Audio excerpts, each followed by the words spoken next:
ایک partition plan منظور کیا جس میں فلسطین کا 56% حصہ یہودیوں کو دے دیا گیا۔ ایک ایسے ملک نے ایسی زمین کا وعدہ کیا جو نہ اس کی اپنی تھی اور نہ یہودیوں کی۔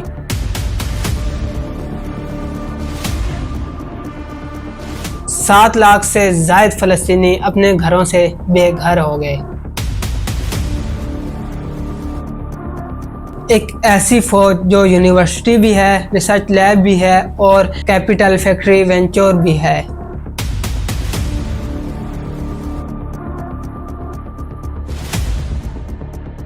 اور اسرائیل دنیا کی تمام US سائبر سیکیورٹی کا 40% حصہ لے جاتا ہے۔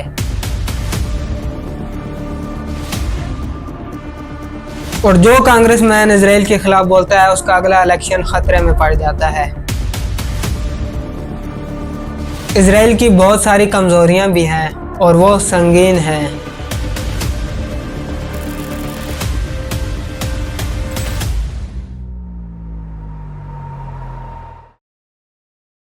آج سے تقریباً 100 سال پہلے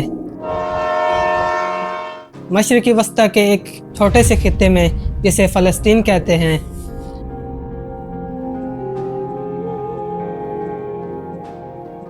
اس میں یہودی، عیسائی اور مسلمان مل کر رہتے تھے۔ یہ زمین ان سب کی تھی، کوئی جھگڑا نہیں تھا، کوئی بڑی لڑائی بھی نہیں تھی۔ لیکن پھر یورپ میں ایک تحریک اٹھی جسے زائنزم کہا جاتا ہے۔ اور یہاں ایک بات بھی سمجھنی ضروری ہے، زائنسٹ وہ یہودی ہوتے ہیں جو یہ مانتے ہیں کہ ایک الگ یہودی ریاست بنانی چاہیے، اور وہ جگہ صرف فلسطین کی زمین ہے جسے وہ پرومس لینڈ یعنی موعودہ زمین کہتے ہیں۔ یہ بھی یاد رہے کہ تمام یہودی زائنسٹ نہیں ہوتے۔ بہت سے یہودی علماء نے زائنزم کو شروع سے ہی غلط قرار دیا ہے۔ Zionism is basically built up on mistrusting God, don't believe in God, don't trust God.